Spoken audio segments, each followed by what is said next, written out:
बिस्मिल्लाहिर्रहमानिर्रहीम, अस्सलामुअलैकुम, सुबह बखैर। Welcome to Suno Pakistan. जनाब, हफ्ते का पहला वर्किंग डे नए जज्बे नई उमंग के साथ अपना प्रोग्राम लेकर आपकी खिदमत में उज़ैर मलिक हाजिर है और मेरा साथ देंगी प्रोग्राम में नजफ राजा। हमेशा की तरह उम्मीद है आप खैरियत से होंगे और हमारा तो भाई वीकेंड बहुत अच्छा गुजरा। उम्मीद करते हैं आपका भी वीकेंड अच्छा गुजरा होगा। आज के हफ्ते में हमारे पास बहुत कुछ है और आज हफ्ते का पहला दिन है। आज के प्रोग्राम में आपके लिए हम जो इंटरेस्टिंग चीज़ें लेकर आए हैं वो entertainment, infotainment, national international news, health tips भी होंगी और साथ ही साथ खेल के मैदान से कुछ मायूस कुन खबरें भी शामिल करेंगे। ये जरूरी था क्या? हौसला रखना चाहिए आपको, मगर आपने दिल बर्दाश्ता नहीं होना। हार जीत खेल का हिस्सा होता है। पाकिस्तान का अभी भी सेमीफाइनल तक रसाई का चांस है। वो कैसे है, किस तरह मुमकिन हो सकता है, ये आगे चल के आपको बताते हैं। तो बिल्कुल जनाब, ये भी हम आपको बता ही देंगे। तो आप जानते हैं कि सोशल मीडिया पर हमारे मुख्तलिफ प्लेटफॉर्म्स हैं जो कि आपके लिए ही हैं। आप उन्हें लाइक और सब्सक्राइब करके हमारे खूबसूरत से सफ़र का हिस्सा बन सकते हैं और अपने ख्यालात और राय को भी हमारे साथ शेयर कर सकते हैं। हमेशा की तरह प्रोग्राम का आगाज़ करते हैं और जानते हैं मुल्क भर में मौसम की सूरत हाल। तो नजफ बताइए, जो कि बहुत ज़रूरी है ताकि आप अपने दिन को प्लान कर सकें। आइए।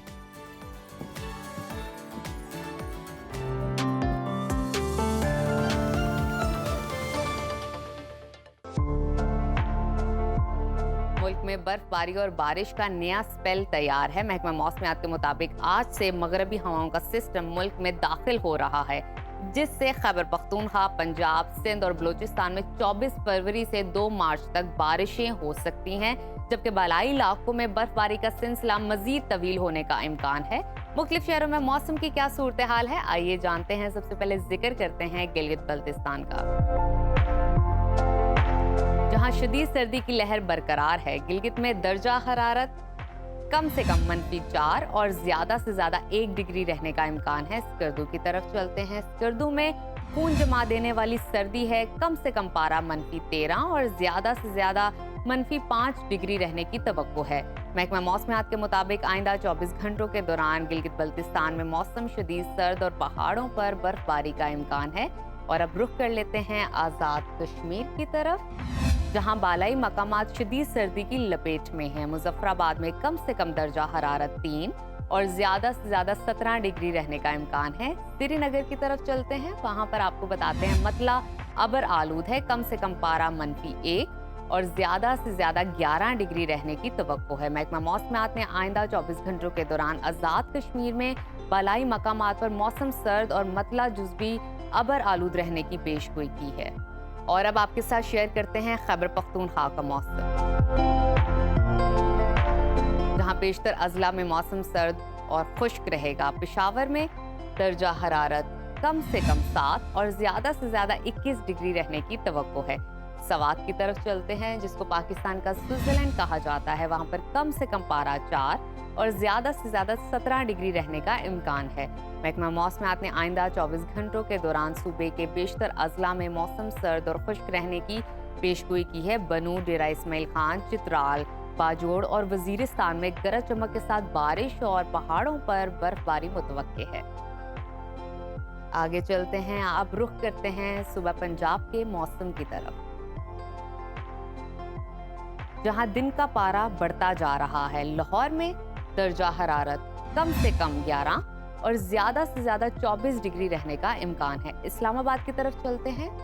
वहां पर कम से कम टेम्परेचर 11 और ज्यादा से ज्यादा 21 डिग्री रहने की तवक्को है। मुल्तान की तरफ रुख करते हैं।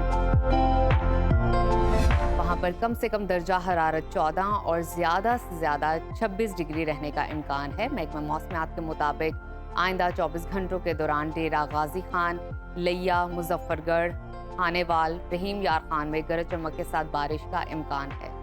और अब नजर डालते हैं सुबह बलूचिस्तान के मौसम की तरफ,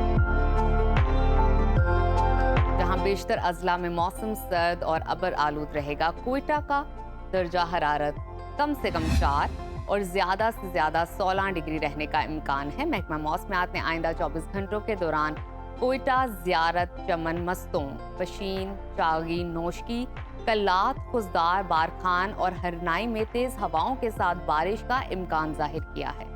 और आखिर में आपको बताते हैं सुबह सिंध का मौसम, फरवरी में ही सूरज के तेवर बिगड़ने लगे हैं। कराची में कम से कम दर्जा हरारत 18 और ज़्यादा से ज़्यादा 28 डिग्री रहने का इम्कान है। हैदराबाद की तरफ चलते हैं, वहाँ पर कम से कम पारा 16 और ज़्यादा से ज़्यादा 32 डिग्री रहने की तवक्को है। महकमा मौसमियात ने आइंदा 24 घंटों के दौरान सूबे के बालाई अजला, सक्खर, ऊटकी, जैकबाबाद, कश्मीर में हल्की बारिश की पेशगोई की है।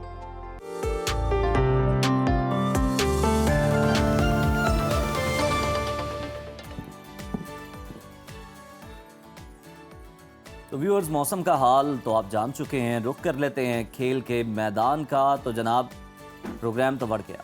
दुनिया क्रिकेट के हाई वोल्टेज मैच में कौमी टीम को शिकस्त हो गई। इसके साथ ही चैंपियंस ट्रॉफी के सेमीफाइनल में रसाई अब इंतहाई मुश्किल हो गई है। दुबई इंटरनेशनल स्टेडियम में पाकिस्तान और भारत के दरमियान खेले जाने वाले मैच में कौमी टीम बैटिंग, बॉलिंग, फील्डिंग समेत तमाम ही शोबों में बुरी तरह हमें नाकाम नजर आई और शायकीन क्रिकेट को बेहद मायूस किया। पाकिस्तान ने टॉस जीता, पहले बैटिंग करते हुए 241 रन बनाए और आखिरी ओवर में आउट हो गई। जवाब में भारत ने लाजवाब और शानदार कारकर्दगी का मुजाहरा किया। 43वें ओवर में ही 4 विकेटों के नुकसान पर मुकर्ररा हदफ को पूरा किया। भारतीय सुपरस्टार विराट कोहली की बात करें तो वो एक बार फिर पाकिस्तान के खिलाफ मर्दे मैदान साबित हुए, यानी उनके बारे में जो कहा जाता है किंग फॉर अ रीजन। तो जनाब, उन्होंने 111 गेंदों पर सेंचुरी स्कोर की और इस तरह उन्होंने अपने 14,000 रन मुकम्मल कर लिए। कौमी टीम की शिकस्त पर शायकीन की जानिब से शदीद मायूसी का इजहार किया जा रहा है, क्योंकि पाकिस्तान और भारत के दरमियान मैच में बड़े जज्बात जुड़े होते हैं। शायकीन चाहते हैं कि पाकिस्तान फाइनल में पहुंचे या ना पहुंचे, सिर्फ भारत को शिकस्त दे दे। कौमी टीम शायकीन क्रिकेट की तवक्कुआत पर पूरी ना उतर सकी। मैच के बाद पाकिस्तानी शायकीन शदीद गुस्से में नजर आए। पीसीबी चेयरमैन मोहसिन नकवी ने सिलेक्शन टीम और प्लेयर्स पर शदीद तनकीद के नश्तर चलाए। मगर आपने मायूस नहीं होना। 2 मुसलसल शिकस्तों के बाद भी कौमी टीम के लिए चैंपियंस ट्रॉफी के अगले राउंड तक जाने का सफर मुश्किल तो हो चुका है, लेकिन नामुमकिन नहीं है। पाकिस्तान की सेमीफाइनल तक रसाई की उम्मीदें बरकरार हैं। अब सिर्फ नजरें अगर मगर के टेक्निकल इम्कानात पर टिकी हुई हैं, ताहम इसके लिए बाकी मैचेस के नताइज पर हमें इन्हिसार करना पड़ेगा, यानी वेट एंड वॉच की पॉलिसी जो है वो अपनाना पड़ेगी। पाकिस्तान को अब अपना अगला मैच 27 फरवरी को बांग्लादेश के खिलाफ बड़े मार्जिन से जीतना होगा। उसके साथ साथ न्यूजीलैंड को अपने दोनों मैचेस भारी मार्जिन से हारना होगा, तभी कहीं जाकर पाकिस्तान की टीम टूर्नामेंट में आगे बढ़ने का मौका हासिल कर सकती है।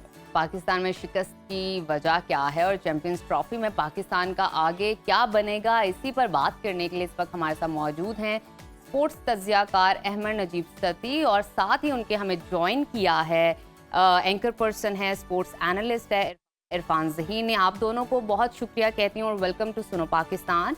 अहमद, मैं सबसे पहले आपकी जानिब आना चाहूँगी। मुझे बताइएगा, भारत के साथ मैच था और दुनिया का कहा जाए हाई वोल्टेज मैच था, मगर कौमी टीम की प्लानिंग और स्ट्रैटेजी बिल्कुल भी हमें नज़र नहीं आई।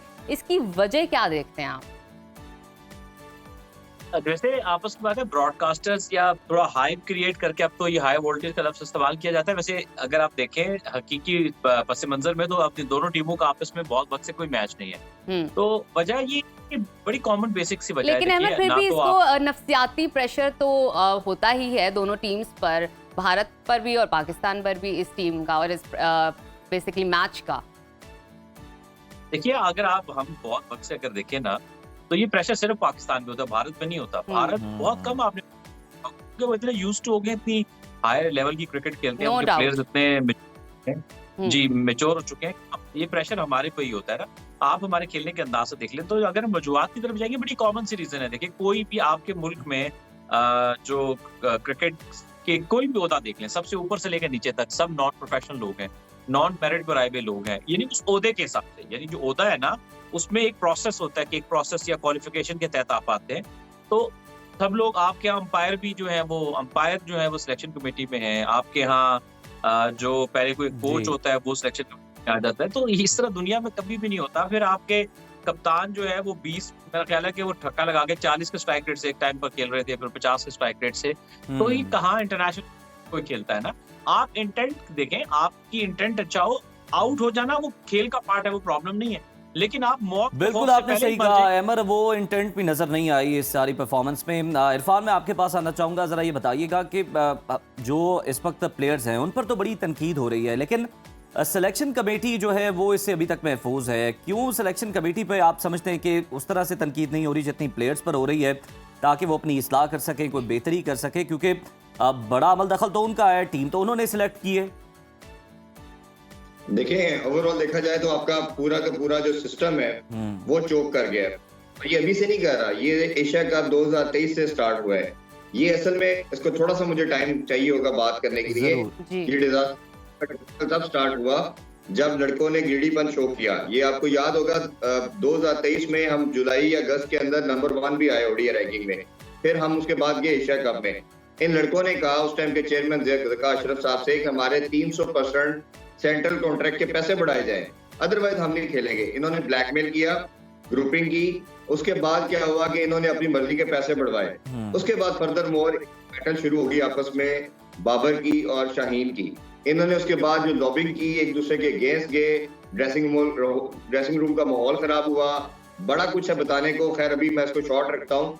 तो उसके बाद अल्लाह ताला की जात भी आपको देखती है, वो भी आपको बताती है कि जो आपकी इंटेंशन है उसका आपको रिजल्ट मिलता है। और आप ये देखें जो सुपरस्टार थे, जो अपने आप को हीरो या लेजेंड कहते थे, उनकी आप परफॉर्मेंस देख लें कि किसी की 28 की एवरेज है, कोई 80 खाता है, कोई 90 खाता है, फिर इसी तरह खत्म नहीं होती। असल में सबसे बड़े कल्प्रिट ये प्लेयर ही हैं, क्योंकि हमने इनको बहुत जल्दी सुपरस्टार बना दिया। हम लोगों ने सोशल मीडिया के कुछ लोग इन्होंने हायर करके, कुछ सर्टन एजेंट के थ्रू इन्होंने लॉबिंग की।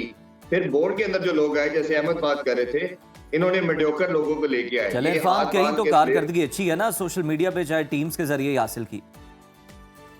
वो जब आपने इस तरह के मेडियोकर लेके आए जो सिर्फ हाथ बांध के जी सर कहने वाले थे, जी हुजूरी करने वाले थे, जो क्वेश्चन करने वाले, right person for right job की जो बात की जाती है, उन्होंने क्या किया कि आपकी ये जिद थी। पूरा पाकिस्तान, मेरा नहीं ख्याल कि कभी एक बंदे ने भी इनकी जो टीम सिलेक्शन थी उस पर स्कोर किया हो। सिर्फ करना क्या था, आपने एक स्पिनर ऐड करना था, एक रेगुलर ओपनर ऐड करना था। जो लड़के एक प्रोसेस के तहत आप लेके चल रहे थे, इरफान खान नियाजी है, सुफियान मुकीम है, इसी तरह फैसल अकरम आया दरमियान में, आपने अब्दुल्ला शफीक है। एक सीरीज के बाद दुनिया में कौन से प्लेयर को बाहर किया जाता है? आपने इस तरह करके ज्यादती करके उनको निकाला और फेंका, और एक कप्तान के बाद ऐसा कप्तान दूसरा लेके आए जो उससे भी स्लो खेलता है, जिसकी इंटेंट उससे भी नेगेटिव। तो ये आपने आउट ऑफ द बॉक्स या डिफरेंट करने की कोशिश ही नहीं की। और क्रिकेट में जैसे अहमद भी बात कर रहे थे, हार जीत होती है, इससे कोई मसला नहीं है। किसी हर टीम देखें, 8 टीमें पार्टिसिपेट करिए, एंड ऑफ डे एक चैंपियन बनेगा ना, 7 तो हार के जाएंगी। लेकिन आप बाकी सारे मैचेस, न्यूजीलैंड के मैच देखें, साउथ अफ्रीका के देखें, इंग्लैंड के देखें, ऑस्ट्रेलिया देखें, सब पॉजिटिव क्रिकेट खेले, इंटेंट के साथ खेले। अच्छा ज़हीर, आपने बड़ी अहम बात की है कि मैच के अंदर हार जीत तो जरूरी है और होती भी है, आपको लर्न की तरफ जाना चाहिए। लेकिन मैं आपसे जानना चाहूंगी, मैच में अगर हम गलतियों पर बात करें तो मैच में कौमी टीम ने कौन सी ऐसी गलतियां की हैं जो शिकस्त का बाइस बनी है बेसिकली इनकी? पहले तो आपने कन्वेंशनल क्रिकेट, ट्रेडिशनल क्रिकेट खेलनी नहीं थी भारत के साथ, आपने डिफरेंट करना था और एक ही मेथड था, आपने इन पे अटैक करना था, जो प्रूवन है। भारत हमेशा पैनिक करता है जब उनको मारा जाता है, उन पे अटैक किया जाता है। उसका आपके पास एरिया था उस्मान खान को आके एज ए ओपनर उसको लिवरेज देना था कि आप अटैक करें। चले, आपने वो भी नहीं किया। अब जो आपके पास रिसोर्सेज थे, आप वही लोग सारे अटेंड कर देते। आपने पिछले मैच में 162 डॉट बॉल खेली, आज जो कल मैच हुआ उसमें 152 डॉट बॉल खेली। आप ये देखें कि 300 में से अगर आप आधी बॉल सिर्फ रोक देंगे, उस रोकी हुई बॉल्स का कैसे कंपनसेशन होगा? बाकी टीम का अगर आप स्टैट्स देखते हैं तो 20, 25, 30, 25 से 50 के दरमियान आता है। हम 150 डॉट बॉल खेल रहे हैं, ये 1-2 दिन से नहीं खेल रहे, ये पिछले हम 3-4 तरह खेल रहे हैं। पाकिस्तान का डिक्लाइन तब शुरू हुआ था जब इन कुछ सर्टेन ग्रुप ने पीसीबी को हाईजैक किया, सरफराज को कप्तानी से हटाया। उसके बाद 100 करोड़ लोग सुपरस्टार आए, इन्होंने हमें जो विक्ट्री थी ना दुबई में जिसमें 10 विकेटों से जीता था, उस विक्ट्री इतना डेंट किया शायद ही पाकिस्तान को किसी विक्ट्री ने किया होगा, क्योंकि उसके बाद इन्होंने कुछ चोक कर दिया। इन्होंने पूरे सिस्टम को अपने कंट्रोल में करके। बिल्कुल सही इरफान, आप ठीक कह रहे हैं कि ये हादसा अभी नहीं रूनुमा हुआ, पहले से ही जो है ना इसकी तैयारी चल रही थी। अहमद, मैं आपकी तरफ आना चाहूँगा। Let's discuss if and buts. अब हमें ज़रा बता दें, थोड़ी सी मायूसी है तो ज़रा कोई उम्मीद दिला दें कि किस तरह से मुमकिन है कि अब जो कौमी टीम है उसका सफ़र आगे बढ़ सके चैंपियंस ट्रॉफी में? देखिए, अभी जो इक्वेशन शेयर की जा रही है वो ये है, वो जो मैं आपको बताऊं, एक किस्म की नामुमकिनात में से है कि जी अच्छा। बांग्लादेश ओ, न्यूजीलैंड को हरा दे, फिर न्यूजीलैंड को भारत भी हरा दे, और उसके बाद जो है वो पाकिस्तान बांग्लादेश को बड़े मार्जिन से हरा दे। तो ये बस वो देखिए ना, मैथमेटिकली बाहर होना ना, वो मैथमेटिक्स है ना, उसमें तो कोई ना कोई जरिया निकल आता है ना। लेकिन अगर आप उसको हकीकत की उससे देखेंगे तो वो नामुमकिनात में से है। अगर सिर्फ ये हो ना कि कोई किसी को हरा दे, हम इसको हरा दे, तो फिर तो चले ना, हम फिर वो कुदरत के निज़ाम की बात कर लें। तो इस तरह से जो है वो मुश्किल है, मुश्किल दिख रहा है, नामुमकिनात में से एक है। और दूसरी बात ये कि देखिए, आप वो क्रिकेट ही नहीं खेल रहे, आप डिजर्व ही नहीं करते। मैं तो ये बात करूंगा, आप जो क्रिकेट खेल रहे हो, क्या आप डिजर्व करते हैं आगे जाना? वो जो टीमें सारा साल मेहनत करती हैं, जो प्रोफेशनल क्रिकेट खेलती हैं, जिनका खेलने की उनकी फिटनेस आपसे ज्यादा है, उनके खेलने के स्किल्स आपसे ज्यादा हैं, वो आप देखिए ना, सबसे अच्छा मैच पाकिस्तान पे पूछे कौन सा हुआ है, तो ऑस्ट्रेलिया और इंग्लैंड का मैच हुआ। क्रिकेट खेलिए, मजा आया देख के उनको क्रिकेट देखने का। आप अभी तो आप यकीन माने, पाकिस्तान में इतनी मायूसी है, लिटरली इतने लोगों के फोन आ चुके हैं, पाकिस्तानी फैंस टिकट बेच रहे हैं अपने, जो आगे पहले से खरीदे थे। आप अपने घर में सुपर फ्लॉप खेल रहे हो, अपने घर में। तो ये हमारी क्रिकेट का मयार आ चुका है, और ये ऐसे नहीं आया। आप जब जो गवर्नमेंट आती है वो अपने मंजूर नजर आदमी को चेयरमैन लगाती है पाकिस्तान क्रिकेट बोर्ड का, आप कैसे ग्रो करोगे? चेयरमैन मतलब अभी तक हमारे, अच्छा हमारी ना आगाही का मयार, ये आज तक हमारी नेशन को यही नहीं पता कि चेयरमैन होना कौन चाहिए। कोई कहता है क्रिकेटर होना चाहिए। भाई सिंपल सी बात है, पूरी दुनिया को देख लें, बेसिकली जो पाकिस्तान क्रिकेट बोर्ड का चेयरमैन होता है वो एक ऐसा बंदा होता है जिसको, ये एडमिनिस्ट्रेटिव पोस्ट है, ये एक तो हमें ये क्लियर कर लेना चाहिए। इवन ये क्रिकेटर होना मस्ट नहीं है, एक ऐसा बंदा चाहिए होता है कि इदारा चलाने का तजुर्बा हो और साथ में उसको क्रिकेट का पता हो। और ऐसे बेशबहा लोग, वो एक बड़ी मल्टीनेशनल कंपनी चला रहे होंगे, बड़ा इदारा चला रहे होंगे, और क्रिकेट कहीं ना कहीं खेली होती है, और ऑनेस्ट लोग चाहिए। सही बात है कि ऑनेस्टी बहुत जरूरी है, जो कि हमारे सिस्टम में किसी भी जगह नजर नहीं आती। बिल्कुल ठीक। अच्छा इरफान, मैं आपकी तरफ आना चाहूँगी। मुझे ये बताइएगा, गुज़िश्ता 14 मैचेस में 11 मैच कौमी टीम हारी। अगर हम ओवरऑल सिचुएशन देखें, हमारी टीम बेसिकली जीतना क्यों भूल गई है? क्या इनकी प्लानिंग में कमी है, स्ट्रैटेजी नहीं है, जीतना नहीं चाहते, डोमेस्टिक ये प्ले नहीं करते? प्रॉब्लम क्या है, क्यों भूल गए हैं ये लोग?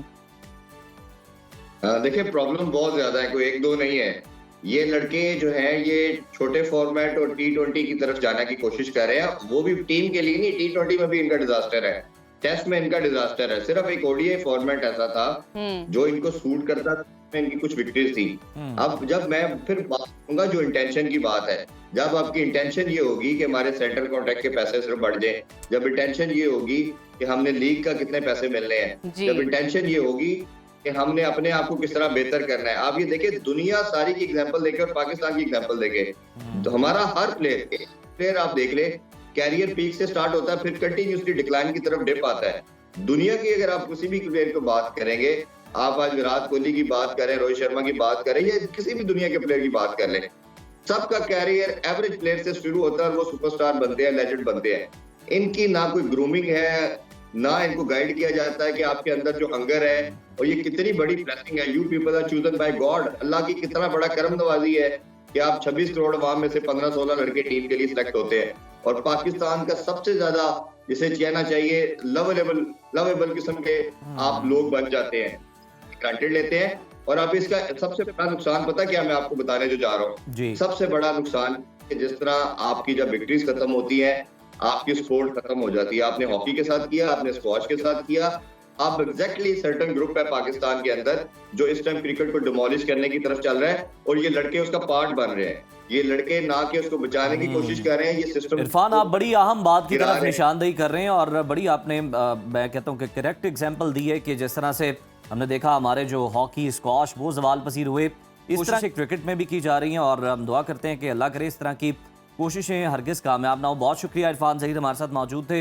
अहमद नजीब सत्ती ने अपना तज्जिया दिया, और साथ ही साथ ये अब हम देखते हैं कि जनाब नामुमकिनात में से है पाकिस्तानी टीम का आगे बढ़ना, बहुत मुश्किल है। लेकिन फिर भी हम देखते हैं कि चलें कुछ ना कुछ अगर हो जाए तो क्या ही बात है। लेकिन ड्रेसिंग रूम का जो माहौल ख़राब हुआ है ना, वो कल हमें फिर मैदान में भी नजर आया कि उसके असरात फिर कहाँ तक जाते हैं। खैर, यहाँ पर शामिल कर लेते हैं ब्रेक के बाद दोबारा आपकी खिदमत में हाजिर होते हैं। देखते रहिए सुनो पाकिस्तान।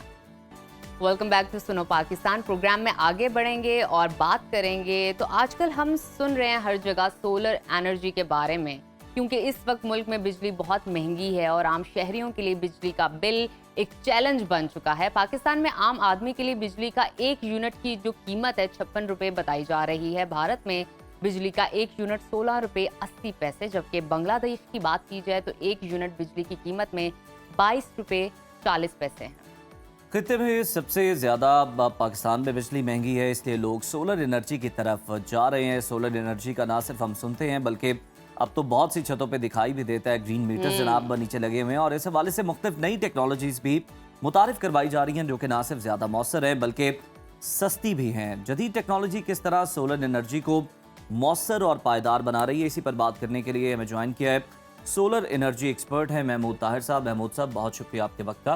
Thank you. सबसे पहले हमें ये बताइए कि पाकिस्तान में बिजली महंगी होने की वजह से सोलर एनर्जी का रुझान बढ़ता जा रहा है। ये बताइए कि क्या एडवांसमेंट हुई है सोलर में और अब कौन सी नई टेक्नोलॉजी आई है, ज़रा हमारी ऑडियंस को बताइएगा। जी, first of all thank you so much for inviting me and I am pleased to be here and represent our company Integra solar Pakistan. So जैसा कि आपने कहा कि जिस तरह इलेक्ट्रिसिटी के प्राइसेस जो हैं वो बढ़ रही हैं और पाकिस्तान जो है वो खित्ते में सबसे एक्सपेंसिव है, तो इसी वजह से जो है मोस्टली जो लोग हैं वो सोलर एनर्जी की तरफ शिफ्ट हो रहे हैं। तो जहाँ तक मैं अपनी कंपनी की बात करूँ इंटेग्रा सोलर की, तो हमने 2010 से बिज़नेस स्टार्ट किया और हमारा हमेशा फोकस यही रहा है, हमारा मिशन है कि हम नई से नई टेक्नोलॉजी जो है वो उसको मुतारफ़ करवाएं। इवन इन द पास्ट जो है वो हमने काफ़ी टेक्नोलॉजीज़ हैं जो हमने इंट्रोड्यूस करवाई, हमने लॉन्च की। फॉर एग्ज़ाम्पल HJT टेक्नोलॉजी है, टॉप कॉन बायोफेशियल टेक्नोलॉजी है जो अभी रिसेंटली जो इन है मेन स्ट्रीम प्रोडक्ट है, ये हमने बैक इन 2017 हमने इंट्रोड्यूस करवाई। तो इसी तरह जो अभी रिसेंट टेक्नोलॉजी है ABC, जिसको ऑल बैक कॉन्टैक्ट्स टेक्नोलॉजी बोलते हैं। अभी लाहौर एक्सपो में हमने जो इस टेक्नोलॉजी को जिसने इन्वेंट किया है कंपनी ने आइको, हमने उसके साथ पार्टनरशिप एग्रीमेंट साइन किया है और इंशाल्लाह हम इसको आगे पाकिस्तान। ये टेक्नोलॉजी पिछली वाली टेक्नोलॉजी से किस तरह से बेहतर है, मतलब सस्ती है और कितना अर्सा ज़्यादा चलने वाली है, ये भी ज़रा बताइएगा। जी बिल्कुल ज़रूर। ये अभी ना ये ABC टेक्नोलॉजी की बात करें कि ये ज़्यादा एफिशिएंट है। जिस तरह एडवांसमेंट हो रही है, टेक्नोलॉजी जो है वो आगे मज़ीद बेहतर हो रही है, तो ऐसे ऐसे जो है इसकी कॉस्ट जो है वो नीचे आ रही है और जो एफिशिएंसी है वो बढ़ रही है। फॉर एग्ज़ाम्पल अगर हम बायोफेशियल पैनल्स की बात करें तो वो दोनों साइडों से जो है वो सनलाइट जो है अब्जॉर्ब करते हैं और उसको फिर कन्वर्ट करते हैं, जिससे। अच्छा साहब, आपने अभी कॉस्ट की बात की है, मुझे ज़रा कंपैरिजन करके बताइएगा कि कितना फ़र्क आता है कीमत में, कितनी कीमत कम होती है अगर हम लेटेस्ट सोलर टेक्नोलॉजी का इस्तेमाल करें। जी, जब हमने बिज़नेस स्टार्ट किया लाइक 2010, तो पर वाट जो पैनल की प्राइस थी वो ऑलमोस्ट $2 पर वाट। अभी हम बात करें तो अभी तकरीबन ये सेंट्स में है, 25 30 रुपीज़ पर वाट। तो it's like maybe 1/4 of the price. So जैसे जैसे टेक्नोलॉजी बेहतर हो रही है और दूसरी जो टेक्नोलॉजी है जो अब आगे फ्यूचरिस्टिक टेक्नोलॉजी है, ये नाम मेरे ज़हन से निकल, मैं अभी बताता हूँ आपको। तो वो जो टेक्नोलॉजी है वो उसकी एफिशिएंसी जो है वो मोर देन 30% है। तो अभी जो लेटेस्ट तो नहीं एनर्जी टेक्नोलॉजी जिसकी आप बात करना चाह रहे हैं। जी बिल्कुल वही। तो वो टेक्नोलॉजी जो है वो उसकी परफॉर्मेंस जो है वो मोर देन 30% है। अच्छा, ज़बरदस्त। तो अभी जो लेटेस्ट चल रही है वो अप टू 24% चल रही है। अच्छा ताहिर साहब, हमें ये भी बताएं कि ये किस तरह से मुमकिन है कि जो 24 घंटे आपका कोई घर है, फैक्ट्री है, वो सोलर के ज़रिए चल सके। जी बिल्कुल। अभी जो टेक्नोलॉजी आप आपदा से ताल्लुक हो जाए, आपके जी इतनी महंगी बिजली में आपको जानते ही उसमें वैसा पॉसिबल नहीं है क्योंकि ग्रीन मीटर्स हैं जिसमें आप ऑब्वियसली 1% तक देते हो। एक्सपर्ट ओपिनियन आने देना, जरा ताहिर साहब बताएंगे कोई ना कोई हल हमें। जी नहीं हो सकता ना, इसके बारे में कुछ बता सके। जी बिल्कुल ज़रूर। ये जो बात आपने की है ना, ये बिल्कुल पॉसिबल है। अगर हम ऑस्ट्रेलिया की, जर्मनी की बात करें ना, तो ऑलमोस्ट क्लोज टू पाकिस्तान की बात ना करें, यानी आप कह रहे हैं। नहीं, मैं आपको एग्जांपल ये दे रहा हूँ कि वो almost close to 100% converting their electricity consumption to renewable. तो ये बिल्कुल पॉसिबल है क्योंकि अभी बैटरीज हैं, लिथियम आयन बैटरीज हैं, दूसरी बैटरीज हैं। तो हम डे टाइम जो हमारी इलेक्ट्रिसिटी है जो जनरेशन है उसको हम बैटरीज में स्टोर करके नाइट टाइम जो है उनको हम यूज़ कर सकते हैं। तो उससे बिल्कुल ये पॉसिबल है, आप 24/7 जो है वो सोलर एनर्जी पे शिफ्ट कर सकते हैं, क्योंकि अभी हाइब्रिड टेक्नोलॉजी है, हाइब्रिड इन्वर्टर्स हैं जिनका काम ही यही है कि वो और फिर एआई की मदद से आप अपने सिस्टम को ऑप्टिमाइज कर सकते हैं कि आप कब आपको इलेक्ट्रिसिटी चाहिए, कब आपने स्टोर करनी है, कब आपने यूज़ करनी है। तो ये सारी चीज़ें जो हैं बिल्कुल पॉसिबल हैं। Pakistan it's unfortunate, it's little bit behind, मगर ये है कि अगले 10-15 साल आएगी टेक्नोलॉजी। नहीं, टेक्नोलॉजी ऑलरेडी है यहाँ पे, लोग बहुत जो है ना कन्वर्ट कर रहे हैं इसको। सही। मगर ये है कि मसला कहाँ है फिर? मसला ये है कि गवर्नमेंट इनिशिएटिव्स जो हैं वो होने चाहिए, पॉलिसीज़ जो हैं, नेट मीटरिंग की जो पॉलिसीज़ हैं वो बड़ी कॉम्प्लिकेटेड हैं कि महीनों लग जाते हैं नेट मीटरिंग के ऊपर, तो इस वजह से जो है ना ज़रा थोड़ी सी प्रॉब्लम्स हैं। अच्छा महमूद साहब, आपकी मौजूदगी का फ़ायदा उठाते हैं हमें ये बताइएगा कि इस प्रोसेस जिसका हमारे सोलर एनर्जी कन्वर्ट हुई है मॉडर्नाइजेशन की तरफ, इस एरा के अंदर हम एंटर हो चुके हैं, किन किन चैलेंजेस का सामना करना पड़ता है एज अ सोसाइटी, लोगों को और गवर्नमेंट को भी? जी, सबसे पहले जो बात है वो तो मैंने आपको बताया, नेट मीटरिंग जो है उसका प्रोसेस है कि उसका प्रोसेस जो है इतना कॉम्प्लिकेटेड है और उसमें इतनी ज़्यादा इन्वॉल्वमेंट है बंदों की, डिफरेंट डिपार्टमेंट्स की, तो वहाँ पे जो है ना ये वो भी सुनने में आ रहा है कि जो आपका सोलर बिजली बना के देगा वापडा को तो वो तो जनाब सस्ती जाएगी, लेकिन जब आप लेंगे तो वो तो आपको बड़ी महंगी बिल्कुल मिलेगी। ये सेकंड जो प्रॉब्लम है वो ये है, फीड इन टैरिफ इसको बोलते हैं कि वो जो आप सेल कर रहे हैं electricity, they you get nothing, तो जो आप बाय कर रहे हैं वो इट्स। लास्टली हमें जरा ये बता दीजिएगा कि 5 मरले का जो घर है उस पे कितना जो है वो सोलर की प्लेट्स चाहिए, क्या सिस्टम चाहिए और क्या उस पे एक्सपेंस आ सकता है? जी, ये डिपेंड्स करता है कि कोई 5 मरले का घर है मगर उसमें 5 एसी चल रहे हैं, ठीक है, तो ये डिपेंड करता है आपकी इलेक्ट्रिसिटी कंजम्पशन। बिल्कुल एग्जैक्टली। तो वैसे एवरेज जो है वो 10 किलोवाट का जो सिस्टम है वो इट्स अराउंड 8 to 9 लाख, जो पीछे जो है वो 18 से 20 लाख रुपए तक 2 साल 3 साल पहले था। तो अभी जो ये बेस्ट टाइम है बाय करने का गर्मियों से पहले? This is really the best time, definitely. बिल्कुल ठीक, बहुत शुक्रिया महमूद साहब, आपके टाइम का भी बहुत शुक्रिया। आपने हमें डिस्क्राइब किया सोलर एनर्जी के बारे में, कैसे काम करती है, कितनी आपकी बचत हो सकती है और कितनी कीमत में आपकी इस हवाले से डिक्रीज आ सकता है। बहुत शुक्रिया आपकी मौजूदगी का। नाज़रीन, अभी वक्त हुआ है छोटी सी ब्रेक का, कहीं मत जाएगा क्योंकि प्रोग्राम में अभी बहुत कुछ बाकी है। स्टे विद अस, देखते रहिए सुनो Pakistan. Welcome back to Suno Pakistan.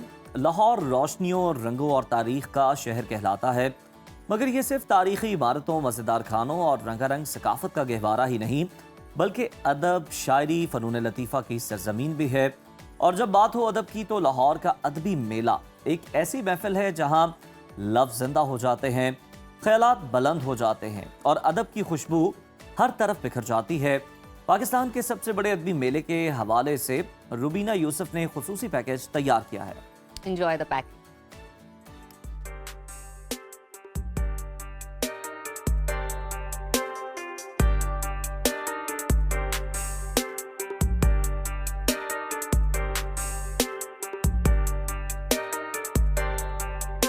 अस्सलामुअलैकुम नाजरीन, यू आर वाचिंग सुनो पाकिस्तान और मैं मौजूद हूँ अलहमरा आर्ट्स काउंसिल में, जहाँ पर लाहौर लिटरेरी फेस्टिवल यानी अदब, सकाफत और दानिशवराना ख्यालात का मेला सजा है। यहाँ पर पाकिस्तान के मुख्तलिफ शहरों के नामवर अदीब, शायर और एक्सपर्ट्स ऑफ द आर्ट शरीक हैं। उनसे जानने की कोशिश करते हैं कि अदब और सकाफत हमारी ज़िंदगियों पर किस तरह असरअंदाज होते हैं। And there are big book stalls और यहाँ पर फूड स्टॉल्स भी हैं। I am surrounded with many people, उनसे बात करते हैं, मेरे साथ रहिए।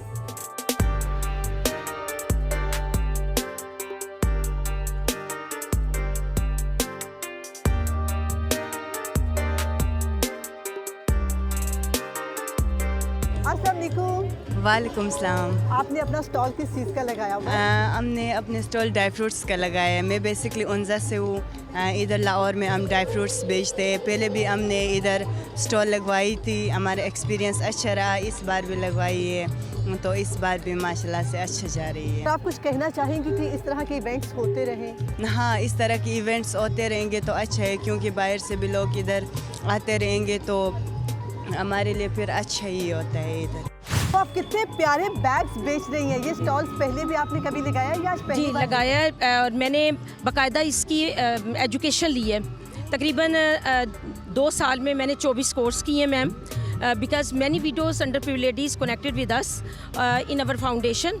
और वो we बनाती हैं सारे bags? guide them, trained them, and they made different handmade products. ओह माशाल्लाह। और फिर हम उनको डिफरेंट प्लेसेस पे एग्जिबिट करते हैं उनका रेवेन्यू जनरेट करने के लिए, ताकि उनकी रोजी रोटी चल सके। यानी मैं वुमेन एम्पावरमेंट पे काम कर रही हूँ। और ये ढाका की जूट है जी। First of all we cylinder it, then biodegradable plastic coating inside, and then screen printing in it. मुझे बड़ी हैरानी हो रही है, भाई बहन कलेक्शन। भाई बहनों के तो बड़े झगड़े होते हैं। नहीं, मगर हमारा यही कॉन्सेप्ट है कि दिखाने के लिए लोगों को, दुनिया को, कि भाई बहन का प्यार का रिश्ता भी हो सकता है। ज़रूरी नहीं कि हर लड़ाई का रिश्ता ही हो। बचपन में तो बहुत लड़ते होंगे। जाहिर बात है, वो फिर थोड़ा बहुत तो होता ही है, मगर वो वाली लड़ाई नहीं हो सकती जो सीरियसनेस में हो जाती है। मगर हमारा बहुत यानी कि प्यार मोहब्बत वाली लड़ाई रहती है, और कोई ऐसा वैसा यानी कि सीरियस नहीं कोई भी होती बात ये। और हमारी बहुत अच्छी यानी कि बॉन्डिंग है दोनों भाई बहन की। तो अब जिस तरह के हमारा ब्रांड ने भी है भाई बहन कलेक्शन, तो सिस्टर को ही शौक़ था ज्वेलरी का, हैंडमेड बनाती थी, तो फिर मैं उसको सपोर्ट करने के लिए उसके साथ साथ फिर इसी तरह ही जारी बात है बहनों को सपोर्ट करना भी चाहिए, तो बस उसको सपोर्ट करने के लिए साथ साथ उसके साथ आपने वादा किया है कि अगर भाभी भी घर पर आ गई तो यही रिश्ता ऐसे कायम रहेगा? इंशाल्लाह ताला, इंशाल्लाह। वैसे आप फर्नीचर डिज़ाइनर हैं और यहाँ पर आपने कुछ और चीज़ों की एग्जीबिशन लगाई हुई है। जी हाँ, बेसिकली हम हर टाइप का फर्नीचर, बड़े से बड़ा बेड और छोटे से छोटा कोस्टर, हम सबको पेंट करते हैं और करना भी सिखाते हैं। आपने किस चीज़ का स्टॉल लगाया हुआ है? मेरे पास होते हैं बगैर तेल और सिरके के अचार। ओके, तो वो आप किस तरह से बनाती हैं जिसमें ऑयल ही ना हो? मैं बनाती हूँ लेमन जूस में। ओके, मेरा एक यूनिक रेसिपी है और अल्हम्दुलिल्लाह पाकिस्तान की क्या बल्कि इंटरनेशनली मैं वो वाहिद खातून हूँ जो इस टाइप का पिकल बनाती हूँ। तो आपका यहाँ पर अलहमरा में ये पहला स्टॉल है या इससे पहले भी कभी आप आए? नहीं, इससे पहले भी मैं आई हूँ, लेकिन जो इस दफ़ा मुझे रिस्पॉन्स मिला वो बहुत ज़बरदस्त। वाह माशाल्लाह। अदब और कल्चर से कितना लगा हुआ है? अदब क्यों नहीं, अदब के बगैर देखिए आपके हमारा कल्चर ही एक अदब हमारे लिए। अगर हम इसके साथ नहीं चलेंगे तो हम तो न तीतर है न बटेर है। अदब से कितना लगाव है आपको? जी अदब है तो ज़माने के अंदर अदब है ना जी। अब तो अजीबोगरीब किस्म की व्लॉगिंग आने लग गई है, लेकिन ये अदब है जो कि ओरिजिनल है, इसको प्रमोट होना चाहिए ताकि वो जो डिफरेंट किस्म की व्लॉगिंग हमारी नई जनरेशन देख रही है वो उसकी बजाय इस तरफ राग़िब हो। कैसा फील कर रही हैं आप यहाँ पर? Being a women entrepreneur, I think के LLF या फेस्ट या इस तरह के जिस तरह के भी इवेंट्स होते हैं, फैमिली इवेंट्स होते हैं, उस पर हम लोगों के लिए ये अच्छी अपॉर्चुनिटी है अपना काम एग्जिबिट करने का। किसी का कोई एक बहुत जो आपको फेवरेट शेर है वो सुनाए हमें। आए कुछ अब्र कुछ शराब आए, इसके बाद आए जो अजाब आए। Oh my God, wonderful.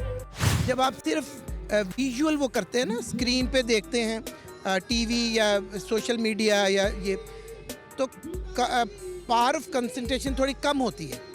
किताब पढ़ने से वो बढ़ती है, आप ज़्यादा कंसंट्रेट करते हैं, ज़्यादा मेडिटेट करते हैं, विजुअलाइज करते हैं चीज़ें। हाँ विजुअलाइज, हाँ ये आपने बड़ी अच्छी बात की, वो विजुअलाइज्ड होती हैं। यहाँ विजुअलाइज आप खुद करते हैं। किताब पढ़ के, ये बड़ी अच्छी बात हो गई, किताब पढ़ के जो इमेज आप बनाते हैं या बनाती हैं वो आपके पर्सनल हैं, वो साइकोलॉजिकल हैं, वो क्रिएटिव हैं, और जो स्क्रीन पे है वो ऑलरेडी विजुअलाइज्ड है, तो that is hell of the difference. यहाँ पर लाहौर लिटरेरी फेस्टिवल का एटमॉस्फेयर कैसा लग रहा है आपको? बहुत अच्छा एटमॉस्फेयर है यहाँ पे, जो है बहुत म्यूजिकल फंक्शन भी हो रहा है, बहुत सारे स्टॉल्स भी हैं, बहुत अच्छा है। अच्छा, ये आपका अपना बुक स्टॉल है?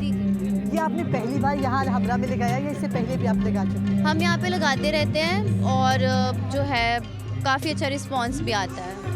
अच्छा, अभी जैसे कि लोगों ने बहुत बुक्स को पढ़ना बहुत कम कर दिया है, तो फिर भी लोग आते हैं खरीदने आपसे? काफ़ी लोग ऐसे हैं जो कि आते भी हैं, कुछ लोग हैं नहीं आते, उनका दूसरी चीज़ों की तरफ रुझान होता है, लेकिन हमारा यही कोशिश होती है कि लोग आके बुक्स पढ़ें और उनका अच्छा एक्सपीरियंस हो।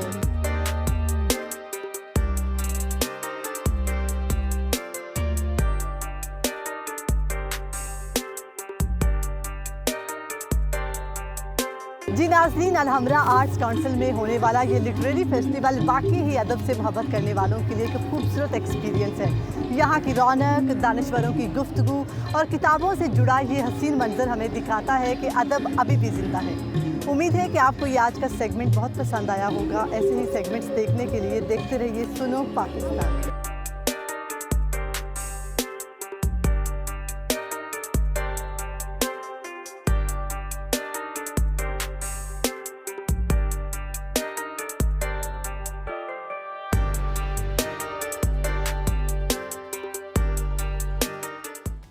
नाज़रीन, किताबों से लगाव बिल्कुल हमने ख़त्म कर दिया जब से हमारे पास ये गैजेट आया है।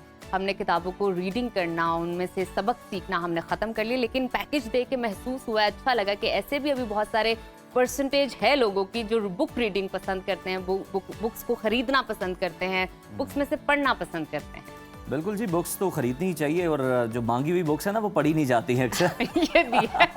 तो जब आपने खुद खरीदी हो ना तो आपको फिर आपको कदर ज्यादा होती है ना, तो इसलिए कहते हैं खुद है। खरीद के पढ़ें। एग्जैक्टली। अदबी मेला जो है बड़ा शानदार था जनाब, और इस तरह के जो मेले हैं उनका इनेकाद होता रहना चाहिए, क्योंकि अब आपके मोबाइल पे सब कुछ दस्तयाब है, आप बुक्स को सुन सकते हैं, पढ़ सकते हैं। तो फिर मेरा ख्याल है इसी पर ये शेर बनता है ना कि ये कागज़ की महक, ये नशा लूटने को है, ये आखिरी सदी है किताबों से इश्क की।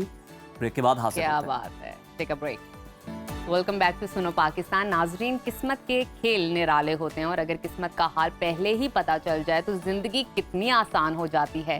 गैब का इल्म तो अल्लाह ताला ही जानता है, मगर दुनिया में कुछ ऐसे अलूम भी हैं जिसकी मदद से ये अंदाज़ा लगाया जा सकता है, प्रेडिक्शन की जा सकती है कि आइंदा हफ्ता जो है आपकी किस्मत का कैसा रहेगा। ये हफ्ता आपके लिए खुशकिस्मत होगा, नहीं होगा, किन कामों से एहतियात करनी होगी, करियर में क्या चेंजेस आएंगी और आपको बड़े फैसले लेने चाहिए फिलहाल या नहीं लेने चाहिए। इसी तरह तालीमी मैदान में क्या कामयाबियाँ आपको हासिल हो सकती हैं, कारोबार में क्या फ़ायदा मिल सकता है या फिर नुकसान भी उठाना पड़ सकता है। लेकिन परेशान ना हो, ये सब टैरो कार्ड्स के ज़रिए हम जानने की कोशिश करते हैं और देखते हैं कि ये कार्ड्स हमारे माजी, हाल और मुस्तकबिल के बारे में क्या कहानी सुनाते हैं।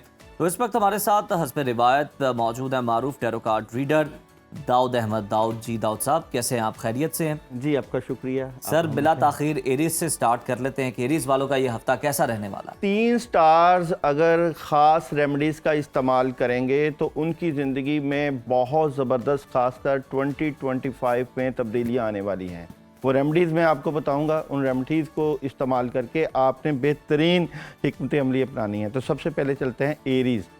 एरीज़ वालों की इस वीक की स्टोरी ऑफ द वीक की अगर मैं बात करूं तो एरीज़ वाले इस वीक में जो नेगेटिव हो रहा है उससे मुतल्लिका काफ़ी ज़्यादा कॉन्शियस हो जाएंगे और डेवल भी मौजूद है। इसका मतलब है कि नेगेटिविटी भी है, लेकिन पुरसकून तरीके से अपने मामलात को लेकर चलेंगे। अगर मैं यहाँ पे जॉब और बिज़नेस की बात करूँ तो कोई बड़ी ख़बर मिल सकती है और मैरिज और रिलेशन से मुतल्लिका कोई नया आगाज़ हो सकता है। एजुकेशन के मुतल्लक मामलात में तलबा तालबात को अपना फोकस बेहतर कर लेना चाहिए और अगर हेल्थ की बात करूं तो आपको वॉक करनी चाहिए। गुस्सा आपकी सेहत को ख़राब कर सकता है। ट्रैवल करना चाहिए कि नहीं तो ट्रैवलिंग से मुतल्लिका भी नेगेटिव एनर्जी है। इस वीक में आप लोग हस्बी अल्लाहु ला इलाहा इल्लहु अलैहि तवक्कलतु व हुवा रब्बुल अर्शिल अज़ीम 100 टाइम पढ़ेंगे तो बहुत ज़बरदस्त आपको एनर्जी मिलेगी। आगे चलते हैं, टॉरस का ये भी कैसा है? जी, बुर्ज सौर 21 अप्रैल तक 21 मई की बात करूं तो बुर्ज सौर वालों के इस वीक की स्टोरी ऑफ द वीक की बात करूं तो बुर्ज सौर वाले इस वीक में बहुत पॉजिटिव एनर्जी के मालिक नजर आते हैं। एस ऑफ कप मौजूद है, यानी कि आप जो चाहते हैं वो कर सकते हैं। कामयाबी आपके कदम चूमेगी और आप बेहतर पोजीशन पर बड़े फैसले करते हुए नज़र आते हैं। लोग आपसे मोहब्बत और प्यार भी करेंगे। तो तमाम पॉजिटिव एनर्जी आपके साथ मौजूद है। अगर मैं जॉब और बिज़नेस की बात करूं तो जॉब और बिज़नेस में पॉजिटिविटी होगी, लेकिन हासदीन से बच के रहना है। और मैरिज और रिलेशन की बात करूं तो मैरिज और रिलेशन में कुछ बातें अपने तक रख के फ़ायदे होंगे, हर चीज़ को ओपन ना करें। एजुकेशन प्रॉब्लम है तलबा तालबात के लिए। और अगर मैं हेल्थ की बात करूं तो आपको अपनी सेहत से मुतल्लिका सूरह फातिहा 2 मरतबा, आयतुल कुर्सी 11 मरतबा पानी पे दम करके रोज़ाना पीना चाहिए। सेहत के रूहानी इशूज़ नज़र आते हैं। और ट्रैवल की बात करूं तो ट्रैवल करते हुए नज़र आ रहे हैं। जेमिनी बुर्जोज़ा 22 मई ता 21 जून अंसरबादी। तो जेमिनी वालों की इस वीक की स्टोरी ऑफ दी वीक की बात करूं तो जेमिनी वाले ख़ासकर अपनी फैमिली से मुतल्लिका कुछ इशूज़ क्रिएट होते हुए देख रहे हैं। डबल माइंडेड हैं किसी बात को लेकर, लेकिन धोखा आपको अपने करीबी लोगों की तरफ से इस वीक में मिल सकता है। तो इसलिए आपने एहतियात करनी है अपने करीबी लोगों से। जॉब और बिज़नेस कामों में लगे हुए हैं और ज़्यादा ढेरों काम आता हुआ नज़र आता है। मैरिज और रिलेशन की बात करूं तो प्रॉब्लम है, जैसा कि मैंने आपको कहा, रिलेशन में डिले है, प्रॉब्लम है, नेगेटिविटी है। एजुकेशन तलबा तलबात आने वाले वक्त की प्लानिंग करें और टाइम टेबल सेट करें। हेल्थ की बात करूं तो हेल्थ आपको वॉक करना चाहिए और ट्रैवल आप लोग कर सकते हैं। पॉजिटिविटी है, पढ़ने के लिए सलामन कॉलन में रब्बे रहीम 100 टाइम रोज़ाना बड़ा ज़बरदस्त। अच्छा जी, कैंसर बुर्ज सरतान 22 जून तक 23 जुलाई। कैंसर वालों की इस वीक की स्टोरी ऑफ द वीक की बात करूं तो माली मामलात आपके थोड़े से जो है वो कमज़ोर हैं। अपनी फैमिली को ज़्यादा वक्त दीजिएगा और ख़ासकर अपने रिलेशन, फैमिली और घरेलू ज़िंदगी से मुतल्लिक़ चीज़ें आपको काफ़ी हद तक सामने बेहतरी की तरफ लेकर जाते हुए नज़र आएंगी। जॉब और बिज़नेस बहुत ज़बरदस्त है। कैरियर वाइज ये वीक आपके लिए पॉजिटिव तब्दीलियां लेकर आएगा। मैरिज और रिलेशन, गुस्सा आपके रिलेशन को डिस्टर्ब कर सकता है। एजुकेशन की बात करें तो बहुत ज़बरदस्त एनर्जी है। और अगर हेल्थ की बात करें तो जज्बाती नज़र आते हैं। वॉक ज़रूर करें आप। ट्रैवल करना चाहिए कि नहीं, तो ट्रैवल आप कर सकते हैं। और पढ़ने के लिए आप लोगों के लिए सल्लल्लाहु अलैहि वसल्लम खुला पड़ें, अपनी एनर्जी को और बढ़ाइएगा। लियो वालों का भी जरा अच्छा जी, लियो बुर्ज असद वालों की बात करें स्टोरी ऑफ द वीक की, तो लियो वालों के लिए ये वीक माली तौर पे काफ़ी चीज़ें आपको बेहतर करना पड़ेंगी। मामलात में डिले है, नेगेटिविटी है और यहाँ पे आपको लेजीनेस और सुस्ती का मुजाहरा नहीं करना, क्योंकि पॉजिटिविटी आपको लेकर ही आनी है, तो इसी से फ़ायदे होंगे। जॉब और बिज़नेस बहुत ज़बरदस्त है, अपॉर्चुनिटीज़ आएंगी। और अगर मैरिज और रिलेशन की बात करूं तो मैरिज और रिलेशन में भी पॉजिटिविटी है। एजुकेशन आप लोग जस्टिस इंसाफ कर रहे हैं तालीमी मामलात में। हेल्थ में क्लैरिटी मिल जाएगी। और ट्रैवल आप लोग कोई रूहानी कर सकते हैं। पढ़ने के लिए औज़ बिल्लाहि मिनश शैतानिर रजीम 119 मरतबा रोज़ाना पढ़ सकते हैं। विर्गो वालों की इस वीक की स्टोरी ऑफ द वीक की बात करें तो विर्गो वाले इस वीक में कुछ बड़ा करते हुए नज़र आते हैं। आप कुछ नया आगाज़ कर सकते हैं। विर्गो वाले बिगिनिंग बहुत अच्छी है। थर्ड पार्टी सिचुएशन भी रहेगी, लेकिन मामलात या हालात का प्रेशर आपके लिए प्रॉब्लम क्रिएट कर सकता है। जॉब और बिज़नेस की बात करूं तो फ़ायदा तो मिल रहा है, कामों में मदद आएगी। मैरिज और रिलेशन में आप अपने बुजुर्गों और बड़ों की बात मानकर चलेंगे तो और ज़्यादा एनर्जेटिक ओवरऑल बेहतर मामलात हैं। एजुकेशन तलबा तलबात बहुत ज़बरदस्त एनर्जी रख रहे हैं, कंप्रोमाइज़ भी है और मिल के पढ़ रहे हैं। एजुकेशन के साथ हेल्थ की बात करूं तो हेल्थ आप लोगों को जो है वो बेहतरी आपकी फ़ील होगी। सेहत से मुतल्लिक़ और ट्रैवल आप लोग कर सकते हैं। पॉजिटिव एनर्जी है। ला हौला वला कुव्वता इल्ला बिल्लाह 100 टाइम रोज़ाना ज़बरदस्त रहेगा। और लिब्रा 24 सितंबर था 23 अक्टूबर। तो लिब्रा वालों की इस वीक की स्टोरी ऑफ द वीक की बात करूं तो लिब्रा वाले जो नेगेटिविटी और मायूसी अपने साथ लिए फिरते हैं, ये आपके मामला ख़राब कर सकती है। एक्स्ट्रा उदास ना हो। और द सन भी मौजूद है। कुछ करना चाहते हैं लेकिन इस वीक में बड़े फैसले नहीं करने, थोड़ा सा वेट करना है। और जॉब और बिज़नेस से मुतल्लिक़ बात करूं तो जॉब और बिज़नेस में पुराने कामों को बूस्ट दें और नए कामों की तरफ हाथ ना डालें। मैरिज और रिलेशन में ऑप्शन, जिनके रिश्ते नहीं हुए उनके रिश्तों से मुतल्लिक़ अच्छी खबर आ सकती है। एजुकेशन पॉजिटिव है और हेल्थ आपकी डिस्टर्ब है। मिक्स दालें लेकर उनके ऊपर आयतल कुर्सी 11 मरतबा पढ़ के उनका सदका कीड़ों मकोड़ों को डालें। और ट्रैवल आप लोग 50-50 है, करना चाहें तो कर भी सकते हैं। पढ़ने के लिए आप लोग आयतल कुर्सी 21 मरतबा रोजाना पढ़ सकते हैं। स्कॉर्पियो का ये हफ्ता आप कैसा रहेगा? स्कॉर्पियो बुर्ज अक़रब वालों की स्टोरी ऑफ द वीक की बात करें तो स्कॉर्पियो वालों के लिए इस वीक में कोई बड़ी खबर नज़र आती है और आप लोग बैलेंस कर रहे हैं। अगर आप जॉब कर रहे हैं तो साथ आप बिजनेस भी कर सकते हैं। बैलेंस कर रहे हैं लेकिन जो भी कर रहे हैं कंट्रोल में है। मामला बड़े बेहतर रहेंगे। जॉब और बिजनेस की बात करें तो बिल्कुल एस ऑफ पेंटिकल्स मौजूद है। कामयाबी, पैसे आ सकते हैं, रुके हुए काम हो सकते हैं। और मैरिज और रिलेशन में डेथ कार्ड है, बड़ी तब्दीली है, मशवरा है और बिल्कुल ख़त्म ना कर दीजिए कुछ मामला गुस्से में आकर। और एजुकेशन बेहतरीन है आप लोगों की। हेल्थ आप लोग अपनी बढ़ा रहे हैं, ख़ासकर वेजिटेबल्स से मुतल्लिक़ और सैलड ज़रूर खाएं। और ट्रैवलिंग आप लोग कर सकते हैं। पढ़ने के लिए आप लोगों के लिए हस्बुनल्लाह व निअमल वकील, निअमल मौला व निअमन नसीर। सेजिटेरियस वालों के लिए सेजिटेरियस वालों के लिए इस वीक की स्टोरी ऑफ द वीक की बात करें तो सेजिटेरियस वालों के लिए इस वीक में कुछ रूहानी नेगेटिविटी फील हो सकती है। डिसहार्ट नज़र आते हैं, किसी बात को लेकर दिल टूट सकता है, परेशानी आ सकती है। जिम्मेदारियों और कामों का बोझ और बर्डन काफ़ी ज़्यादा है। जॉब और बिज़नेस की बात करूं तो जॉब और बिज़नेस में नेगेटिविटी है, इसलिए आपको ला इलाहा इल्ला अंता सुब्हानक इन्नी कुन्तु मिनज़ ज़ालिमीन 313 मरतबा रोज़ाना पढ़ लें इस वीक में। और मोहब्बत से मुतल्लिक़ बेहतर मामलात हैं। एजुकेशन भी बेहतर है। हेल्थ, गुस्सा सेहत को ख़राब करता है, ज़ाहिरी बात है। ट्रैवल कर सकते हैं और बाकी ओवरऑल आपकी अच्छी एनर्जी नज़र आती है। कैप्रिकॉर्न कैप्रिकॉर्न वालों की इस वीक की स्टोरी ऑफ द वीक की बात करूं तो कैप्रिकॉर्न वालों की इस वीक की story of the week tarot card से देखते हैं। तो कैप्रिकॉर्न वालों के लिए इस वीक में ख्वाहिशें पूरी करने का वीक है। कम्युनिकेशन बहुत ज़बरदस्त है। कम्युनिकेशन स्किल आपके मामलात को ज़बरदस्त कर देगी, कामयाबी मिलेगी। और ये वीक वाइट कलर का इस्तेमाल और मीठे का ही सदका आपके लिए बड़ा ज़बरदस्त रहेगा। जॉब और बिज़नेस बहुत ज़बरदस्त है, खुशियाँ, कामयाबी। और यहाँ पे मैरिज और रिलेशन की बात करूँ तो पॉजिटिविटी रहेगी। हेल्थ डिस्टर्ब है, खाना पीना ठीक करें। एजुकेशन भी बेहतर है। ट्रैवल आप लोग कर सकते हैं। और आप लोगों के लिए ख़ासकर इस वीक में या अल्लाह या वहाबू या रज़ाक 100 टाइम रोज़ाना बहुत ज़बरदस्त रहेगा। एक्वेरियस बुर्ज दिलों वालों की इस वीक की स्टोरी ऑफ द वीक की बात करूं तो कामों में तो बहुत ज़बरदस्त लगे हुए हैं एक्वेरियस वाले। आप बेहतरी चाहते हैं और ये बेहतरी आपको इस वीक में मिलेगी भी, क्योंकि आपके स्टार्स आपके हक में हैं। स्ट्रेंथ बन जाएगी आप लोगों की। पेज ऑफ कप, कोई नया काम मिल जाएगा, रिज़्क बढ़ सकता है, कामों में मदद आ सकती है। जॉब और कैरियर से मुतल्लिक़ बिल्कुल जज्बाती नज़र आते हैं। जॉब और कैरियर में पॉजिटिविटी। मोहब्बत की बात करें तो मोहब्बत में ओवर थिंकिंग थोड़ी सी प्रॉब्लम ले आएगी। और एजुकेशन प्रॉब्लम है आप लोगों की। हेल्थ बेहतर है। ट्रैवल आप लोग जो है वो 50-50 है, करना चाहें तो कर सकते हैं। तो पढ़ने के लिए या अल्लाह या रहीम 100 टाइम ज़बरदस्त रहेगा। स्पाइसेस वालों की इस वीक की स्टोरी ऑफ द वीक की बात करें तो निज़ाम चेंज हो रहा है, चीज़ें बदल रही हैं और ये आपके हक में हैं, क्योंकि यहाँ पे जस्टिस भी है, इंसाफ भी है, बैलेंस भी है और क्वीन ऑफ कप भी है। तो ये वीक आपको बहुत बड़ी तब्दीलियाँ देकर जाएगा। जॉब और बिज़नेस बिल्कुल क्लैरिटी मिल जाएगी आपको। जॉब और बिज़नेस में करना क्या है, मोहब्बत से मुतल्लिक़ा बातें अपने तक रखेंगे तो फ़ायदा होगा।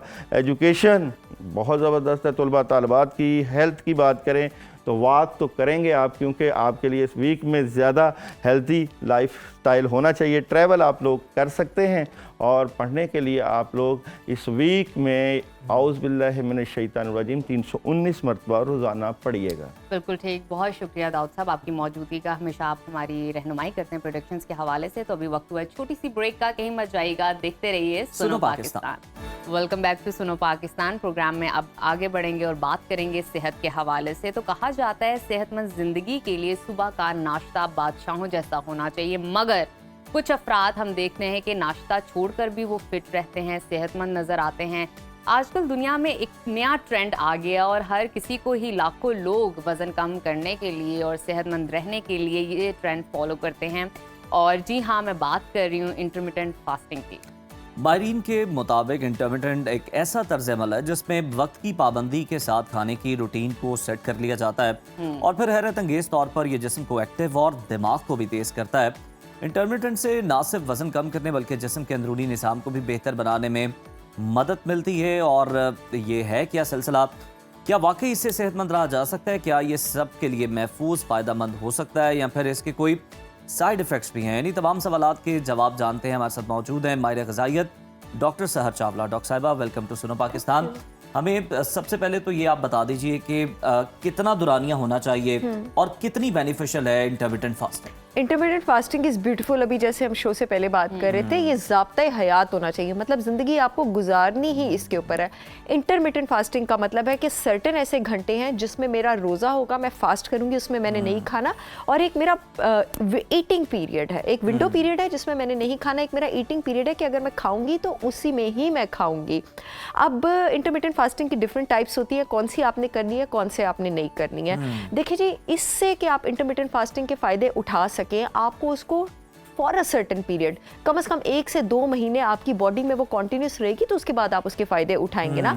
एक काइंड ऑफ इंटरमिटेंट फास्टिंग आपके पास वो होती है जो 5:2 होती है, यानी हफ्ते में 5 दिन नहीं करनी है। ये मैं इससे पहले बता रही हूँ, डोट्स के ये वाली नहीं करनी है लोगों ने, और हफ्ते में 2 दिन करनी है और 2 दिन सिर्फ 800 कैलोरीज लेनी है। गलत, टोटली गलत। ये जो लोग भी कर रहे हैं वो ना करें। उसकी रीज़न आपके पास ये है कि आपकी बॉडी को इतना टाइम ही नहीं मिलता उन 2 दिनों में कि वो फ़ायदे वाली जो मेटाबॉलिक एडेप्टेशन है उसकी तरफ, यानी फैट बर्न करने वाली, हाफजा तेज़ करने वाली, हाजमा अच्छा करने वाली, इम्यून सिस्टम करने वाली, ये जो फ़ायदा हम उठाना चाह रहे हैं इंटरमिटेंट फास्टिंग से, उधर खुद को स्विच कर सके। और जो भी डाइट्स 1000 कैलोरी से नीचे होती हैं उनको VLCD कहा जाता है, वेरी लो कैलोरी डाइट्स, ये हेल्दी नहीं होती हैं, ये आपके लिए वैसी अच्छी नहीं होती। दूसरी ये कि एक दिन आपने फास्ट किया, एक दिन आपने फास्ट ना किया, ये भी ठीक नहीं है।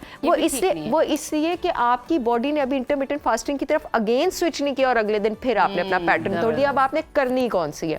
अगर आप बिगिनर हैं तो आपने 16 घंटे प्लीज़ कोशिश करें, अनलेस एंड अनटिल आप डायबिटिक नहीं है। तो अगर डायबिटिक है और बार बार आपको खाने की क्रेविंग्स होती हैं, बिल्कुल बर्दाश्त नहीं होता, तो 14 घंटे से स्टार्ट करें। अदरवाइज हेल्दी है, सेहतमंद है, कोई ब्लड शुगर के इश्यूज़ नहीं है, क्रेविंग्स अभी कंपैरेटिवली बर्दाश्त हो रही हैं, कम से कम 16 घंटे का पीरियड हो जिसमें आप ना खाएं, और 8 घंटे का यानी 24 में हमने डिवाइड करना है ईटिंग पीरियड होना चाहिए जिसमें आप खाएं।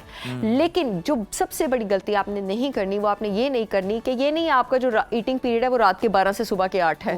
ये कैसा पीरियड है? ना आप रात को लोग ऐसा करते हैं, दे डू इट, ठीक है ना, रात को आपकी नींद पूरी होगी। अच्छा, फिर 7 बजे के बाद इंसान का जो कैलोरी बर्निंग स्पीड है वो 30% नीचे चली जाती है। जब आपका डीजल खत्म हो जाता है उस टाइम अगर आप उसमें कुछ डालेंगे तो वो उसको बर्न नहीं करेगा। वैसे भी आपका बॉडी क्लॉक रात में इजाजत नहीं देती है, but so many people trust me they do it. वो कहते हैं जी हमारा तो ईटिंग पीरियड रात के 10 से सुबह के 4 शुरू होता है, तो ये नहीं करना। अच्छी कंसल्टेंसी के साथ वो कर रहे हैं। अच्छा सहर, मैं आपसे जानना चाहूंगी, आपने बताया कि किस तरह करनी चाहिए और कितने आवर्स के हवाले से, किन लोगों को नहीं करनी चाहिए? क्योंकि हमने बच्चों को ही करते देखा है, टीनेजर्स को देखा है, बूढ़ों को भी देखा है, खवातीन को देखा है, इवन दो प्रेग्नेंट खवातीन को भी मैंने देखा है कि वो इंटरमिटेंट फास्टिंग कर रही है। प्लीज प्रेग्नेंट खवातीन ना फास्टिंग किया करें, अभी रमजान भी आ रहा है, आपने रोजे नहीं रखने होते हैं, और ना ही इंटरमिटेंट फास्टिंग किया करें, बच्चों ने नहीं करनी होती है। और बच्चों की देखें जी ग्रोइंग एज है, बच्चों की कैलोरी रिक्वायरमेंट, उनकी न्यूट्रिएंट रिक्वायरमेंट बहुत ज्यादा है, उसमें अगर आप 16 घंटे का फास्टिंग पीरियड डाल देंगे तो वो अपना न्यूट्रिशन कहाँ से पूरा करेंगे? बच्चों के ग्रोथ हार्मोन को जिंक चाहिए, बी विटामिन चाहिए, इतना कुछ चाहिए ताकि वो डेली बेसिस पे एक्टिव रहे। बिल्कुल भी नहीं करनी। जिन लोगों को गर्ड का प्रॉब्लम है, गैस्ट्रोएसोफेजियल रिफ्लक्स डिजीज, उन लोगों में ये प्रॉब्लम होती है कि वो ज़्यादा देर भूखा नहीं रह सकते, बड़ा बुरा एसिड रिफ्लक्स स्टार्ट हो जाता है। जब तक आपका गर्ड मैनेजेबल नहीं हो जाता, थोड़ा ट्रीट नहीं हो जाता, आपने नहीं करनी होती है, क्योंकि उन लोगों की कंडीशन गर्ड अल्सर मजीद बुरा हो सकता है। अच्छा, वो ऐसे लोग जिनका डायबिटीज़ किसी हेल्थ कोच की सुपरविजन के अंदर नहीं है, वो इंसुलिन ले रहे हैं, वो ओरल हाइपोग्लाइसीमिक्स ले रहे हैं, और उनकी डोजेस जो हैं आपने खुद से एडजस्ट करके इंटरमिटेंट फास्टिंग नहीं करनी है, वरना आपको ब्लड शुगर फ्लक्चुएशंस हो सकती हैं। इसके अलावा सब लोग इंटरमिटेंट फास्टिंग कर सकते हैं। कुछ लोग ये भी शिकायत करते हैं कि हम जब कुछ नहीं खाते या कुछ ज्यादा अरसे के लिए फास्टिंग कर रहे होते हैं तो हमें ब्लॉटिंग हो जाती है। इसकी क्या रीजन है और किस तरह से इसको बेहतर कर बहुत सकते हैं? ये अच्छा क्वेश्चन है। देखिए जी, ब्लोटिंग आपको इससे नहीं होती है क्योंकि आप इंटरमिटेंट फास्टिंग कर रहे होते हैं। ब्लोटिंग आपको इसलिए हो जाती है ऐसे लोगों में क्योंकि आपका स्टमक एसिड आपके पास कम होता है। जब स्टमक एसिड आपके पास कम होता है ना, तो जो प्रोटीन है आपके खाने का वो ठीक तरह डाइजेस्ट नहीं होता है। जब आप प्रोटीन लेते हैं, आपका स्टमक एसिड उसको ठीक तरह डाइजेस्ट नहीं करता, वो अनडाइजेस्टेड प्रोटीन जो है, ब्लोटिंग अगर आपको इंटरमिटेंट फास्टिंग से होती है, आपका स्टमक एसिड कम है, तो वो आपके पेंक्रियास में, पेंक्रियास स्मॉल इंटेस्टाइन से पहले का एक एरिया होता है जिसने हाजमे के एंजाइम, डाइजेस्टिव एंजाइम रिलीज करने होते हैं।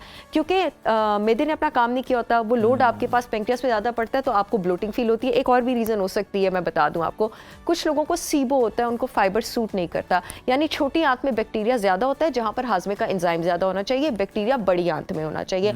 अगर उनकी ये गलत बैक्टीरियल माइग्रेशन हुई और वो इंटरमिटेंट फास्टिंग में फाइबर बहुत ज़्यादा ले रहे हैं, यानी दालें सब्जियां बादी बहुत ज़्यादा ले रहे हैं, तो उनको ब्लोटिंग हो सकती है। पहली सिचुएशन का हल ये है कि आप 100% organic raw unfiltered Apple cider vinegar with mother 3 से 4 कतरे पानी के ग्लास में स्ट्रॉ के साथ नाश्ते से 30 मिनट पहले लेना शुरू करें। स्टमक एसिड ऊपर जाना शुरू हो जाएगा, खाना डाइजेस्ट होगा, ब्लोटिंग नहीं होगी। दूसरा सोल्यूशन आपके पास, अगर आपको सीबो हो गया, थोड़ी देर के लिए फाइबर को अपनी डाइट से निकाल दें और जरा मीट और कार्निवोर बेस्ड फूड पे आ जाएं, आपकी ब्लोटिंग निकल जाएगी। अच्छा सहर, मुझे ये बताइए कि this is the only solution जिससे हम वजन कम कर सकते हैं, और साथ ही साथ इंटरमिटेंट फास्टिंग के दौरान क्या आप एक्सरसाइज कर सकते हो? अगर कर सकते हो तो कितने आवर्स के लिए? बड़ा ये अच्छा क्वेश्चन है। देखिए, this is the best solution, not the only solution. अगर आप वेट लूज करना चाहते हैं और वेट नहीं भी लूज करना चाहते, जैसे मैं नहीं लूज करना चाहती लेकिन मैं इंटरमिटेंट फास्टिंग भी होती हूँ, मेक्स मी फील हेल्दी, आपको मेंटली आपके पास अलर्ट रखता है। दूसरा, एक्सरसाइज तो आपके पास होती बेस्ट तब है जब आपने बहुत ज्यादा ना खाया हो। But I would really suggest कि जो लोग स्ट्रेंथ ट्रेनिंग वगैरह करते हैं, तो क्योंकि आपका प्री वर्कआउट सप्लीमेंट बहुत ज़्यादा ज़रूरी होता है, ठीक है, तो क्योंकि जब आपकी प्री वर्कआउट मील और प्री वर्कआउट सप्लीमेंट बहुत ज़्यादा ज़रूरी होता है, तो आप दिन के स्टार्ट में अपनी एक्सरसाइज करें जिस वक्त आपने अपना फास्ट तोड़ना है। आप अपना फास्ट तोड़े ही अपनी प्री वर्कआउट मील से, क्योंकि प्री वर्कआउट मील तो इन एनी केस आपको लेनी ही लेनी है। अब जिन लोगों ने हल्की फुल्की एक्सरसाइज करनी है जिसमें प्री वर्कआउट और पोस्ट वर्कआउट मील्स और सप्लीमेंट्स की ज़रूरत नहीं है, आप फास्ट के दौरान कर सकते हैं। जैसे कोई ब्रिस्क वॉक हो गई, हल्की फुल्की सी जिसमें स्ट्रेंथ ट्रेनिंग नहीं है, आपको वर्कआउट सप्लीमेंट नहीं लेना, वो आप कर लें फास्टिंग। अच्छा सहर, ये भी बताएं कि ये सिर्फ वजन कम करने के लिए लोग फास्टिंग कर रहे हैं या फिर इसके दीगर तिबी फवाइद भी हैं जो कि रिसर्च से साबित हुए हैं। बड़े खूबसूरत, मैं आपको फ़ायदा बताती हूँ। प्रोबायोटिक का नाम तो बहुत लोगों ने सुना है, किसी ने पोस्ट बायोटिक का नाम नहीं सुना। प्रोबायोटिक हमारी गट का गुड बैक्टीरिया होता है जो हमारी इम्यूनिटी और हमें हेल्दी रखता है। ये हमारी गट का गुड बैक्टीरिया जो चीज़ बना के हमें हेल्दी रखता है उसको कहते हैं पोस्ट बायोटिक। नेचर का एक बड़ा ज़बरदस्त पोस्ट बायोटिक है ब्यूटारिक एसिड, ब्यूटारेट, जो आपके दिमाग का ब्लड ब्रेन बैरियर क्रॉस करके आपका हाफजा तेज़ कर सकता है, आपकी टेंशन तेज़ कर सकता है, आपके खून को साफ कर सकता है, आपकी इम्यूनिटी इंप्रूव कर सकता है, आपकी आंतों को साफ कर सकता है। इंटरमिटेंट फास्टिंग इसका लेवल इंक्रीज करती है पोस्ट बायोटिक का आपकी बॉडी में। तो ये जितने भी सारे फायदे आपको ब्यूटारेट से मिलते हैं, आपको इंटरमिटेंट फास्टिंग से मिलते हैं। आपको पता है इंसानी जो सेल्स हैं उसमें बड़ी खूबसूरत एबिलिटी होती है। अल्लाह ने इंसान को बड़ा मजबूत बनाया है। जब बॉडी के अंदर सेल और प्रोटीन डैमेज होना शुरू हो जाते हैं तो हमारे जिस्म में गलने सड़ने का प्रोसेस स्टार्ट हो जाता है, ऑटोफेजी उन डैमेज प्रोटीन्स का, हेल्दी का नहीं, वो जिस्म से ऑटोमेटिकली खारिज होना शुरू हो जाते हैं। आपको पता है इंटरमिटेंट फास्टिंग या फास्टिंग, रोजे के भी इससे इतने फवायद है, उस ऑटोफेजी के प्रोसेस को इंक्रीज करती है और हमारी बॉडी की जो एनर्जी फैक्ट्री है ना माइटोकॉन्ड्रिया, जिसने पूरे जिस्म को एनर्जी प्रोवाइड करनी है, आप लिटरली उसका नंबर इंक्रीज कर सकते हैं इंटरमिटेंट फास्टिंग से। यानी अगर 100 थे तो 100,000 हो सकते हैं आपके नंबर ऑफ माइटोकॉन्ड्रिया जो है उससे। अदर देन दैट इसका एक और बहुत बड़ा फ़ायदा ये, अगर आपकी बॉडी में अल्लाह ना करे कोई अनवांटेड म्यूटेशन चल रही है, कोई कैंसर सेल्स की जर्मिनेशन चल रही है, वो आपकी बॉडी से खारिज हो सकते हैं इंटरमिटेंट फास्टिंग की वजह से। सो इम्यूनिटी की बात कर लें, हाँ एंटी एजिंग है इंटरमिटेंट फास्टिंग बहुत ज़्यादा। वो क्यों है वो भी मैं बताती हूँ। इंटरमिटेंट फास्टिंग जब आप करते हैं आपके इंसुलिन के लेवल्स नीचे जाना शुरू होते हैं। इंसुलिन के लेवल्स नीचे जाना शुरू होते हैं तो ग्रोथ हार्मोन के लेवल ऊपर जाना शुरू होते हैं। Growth hormone after 25 anti ageing होता है। और एक और इसका बहुत ज़्यादा आपके पास फ़ायदा ये है कि इंटरमिटेंट फास्टिंग आपकी मेंटल अलर्टनेस बहुत ज़बरदस्त तरीके से बढ़ा देती है, बॉडी में न्यूट्रिएंट्स की एब्जॉर्प्शन बहुत ज़्यादा अच्छी कर देती है। इंसुलिन के लेवल्स जो हैं जब आपके पास नीचे जाते हैं, आपके पास स्ट्रेस हार्मोन कॉर्टिसोल के लेवल्स नीचे जाते हैं। अच्छा सर, मुझे ज़रा जल्दी जल्दी बता दीजिए वो 2 कौन से रिकमेंडेशन है, मशवरे हैं जो लोग स्टार्ट करना चाह रहे हैं फास्टिंग, उनको देना चाहेंगे आप? अच्छा, स्लो स्टार्ट करने का ना सोचें, एकदम कूद जाएं, एकदम स्टार्ट कर दें, ठीक है? ये सबसे बड़ी इंपॉर्टेंट बात है। आप स्लो कभी भी नहीं स्टार्ट कर पाएंगे, 14, 15, 16 घंटे से स्टार्ट कर दें। और दूसरा मशवरा, स्नैकिंग नहीं करनी है आपने अपनी ईटिंग पीरियड में, वरना कभी भी आप अपने आप को रोजे की हालत पर कायम करने की वो इरादे पे डाल ही नहीं सकेंगे। आपने अपनी मील्स 2 या 3 ही रखनी है शुरू में, बेशक उनको हैवी मील्स रख लें, लेकिन चरने की आदत छोड़ दें, फिर आप सारी जिंदगी इसको कैरी कर लेंगे। बहुत शुक्रिया डॉक्टर सर चावला। और आज आपने जो एंटी एजिंग प्रोडक्ट्स बनाने वाले हैं ना, उनकी दुकान को मुतासर करने की कोशिश की है। और आप जब भी आती हैं तो किसी ना किसी को आप हिट जरूर करती हैं, थोड़ा बहुत इनडायरेक्टली, डायरेक्टली नहीं। Thank you so much. मशवरे देने की कोशिश करती। Thank you so much. बहुत जबरदस्त मशवरे दिए और हमें भी बड़ा अच्छा गाइड किया। तो जनाब अब एक खबर शामिल कर लेते हैं। पाकिस्तान की मारूफ गुलकारा नसीम बेगम का 89वां यौम पैदाइश है और उनके मदाब आज उनकी सालगिरह मना रहे हैं। नसीम बेगम की खूबसूरत आवाज़ आज भी लोगों के कानों में रस घोल रही है। नसीम बेगम ने वैसे तो बहुत सी फिल्मों में अपनी आवाज़ का जादू जगाया, मगर फिल्म मादरे वतन के लिए गाया हुआ उनका गीत ए राहे हक के शहीदों कौमी नगमे की हैसियत इख्तियार कर गया। नसीम बेगम ने अपने फ़नी सफ़र के दौरान 4 निगार अवार्ड्स हासिल किए। क्या खूबसूरत पैकेज था। मजीद आगे चलते हैं, आपको इन्फॉर्म करते हैं। वर्सेटाइल भारतीय अदाकारा श्रीदेवी को दुनिया से रुखसत हुए 7 बरस बीत चुके हैं। श्रीदेवी ने तवील अरसे तक बॉलीवुड पर राज किया। इन्हें बॉलीवुड इंडस्ट्री में पहली खातून पर सुपरस्टार तस्वुर किया जाता था, जिसने इंडियन सिनेमा को अपनी बेपनाह सलाहियत से यकसर बदल डाला। इन्हें 2017 में भारत के चौथे बड़े अवार्ड पद्मश्री से भी नवाजा गया। बहुत ही खूबसूरत गीत था जो कि आपको उनकी यादों को ताज़ा करते हुए सुनवाया। लेकिन हमें तो ब्रेक पर जाना पड़ेगा, तो ब्रेक के बाद दोबारा से आपसे मुलाकात होती है। Stay with us. अब रुख कर लेते हैं कुछ सियासी मैदान का। तो आपको बताएं कि मुल्क में सियासी और मौशी महाज पर बहुत सी कोशिशें हो रही हैं, मईशत बेहतर हो रही है। अमरीका ने गैर मुल्की इमदाद की मद में $5.3 अरब भी जारी कर दिए हैं। चीफ जस्टिस ऑफ पाकिस्तान अदालती इस्लाहात के लिए सरगर्म दिखाई दे रहे हैं। उन्होंने वज़ीर आज़म के बाद अपोजिशन के वफ्द से भी मुलाकात की है, जिसमें PTI रहनुमाओं ने शिकायतें और शिकवों के अंबार लगा दिए, नारवा सलूक का इल्ज़ाम लगाया। उस पर चीफ जस्टिस ने PTI को सिस्टम में ही रहने और बाइकआउट से इज्तनाब करने का मशवरा दिया। और अब ये खबरें भी आ रही हैं कि तहरीक इंसाफ ने इस पर सोच विचार शुरू कर दिया है। और आपको बताते हैं, दूसरी जानिब हुकूमत और पीपल्स पार्टी के दरमियान सर जंग जारी है। वफाकी हुकूमत की जानिब से तरक्की मंसूबे ना मिलने पर तहफ़्फ़ुज़ात का इजहार भी किया जा रहा है और पंजाब में पावर शेयरिंग फार्मूला तय ना होने पर भी एतराज़ात उठाए जा रहे हैं। गुज़िश्ता रोज़ सदर आसिफ अली जरदारी ने भी लाहौर का 2 रोज़ा दौरा किया। ज़राए के मुताबिक उनकी लाहौर में अहम मुलाकातें हुई और ये उम्मीद जाहिर की जा रही है कि नून लीग और पीपल्स पार्टी में जारी सर्द जंग जल्द ख़त्म हो जाएगी। इसी तमाम तर सूरत हाल पर बात कर लेते हैं। हमारे साथ मौजूद हैं पीपल्स पार्टी की सीनियर रहनुमा सेनेटर सहर कामरान साहिबा। Madam, welcome to Suno Pakistan. सबसे पहले तो हम आपसे ये जानना चाहेंगे कि सदर आसिफ अली जरदारी का लाहौर का 2 रोज़ा दौरा था, उनके इस दौरे के मकासद क्या थे और क्या पेशरफ्त हुई है, इस हवाले से हैं। और उनका दौरा जो है सदर मुल्कत आसिफ अली जरदारी का बड़ी अहमियत का हामिल है। उन्होंने वहाँ पर जाके गवर्नर हाउस में उन्होंने मीटिंग्स भी की हैं और उन्होंने ये भी बताया कि किस तरीके से उनका चाइना का जो दौरा था वो कितना कामयाब रहा। और मैं समझती हूँ कि उनकी मौजूदगी जो है वो फेडरेशन की अलामत है सदर मुमलिकत, और जब वो लाहौर जाते हैं तो फिर मैं समझती हूँ कि वो भी बड़ी अहमियत का हामिल होता है, क्योंकि पंजाब पाकिस्तान का ही सूबा है और सदर मुमलिकत की वहाँ पे आमद जो है वो काफ़ी अहमियत की हामिल है।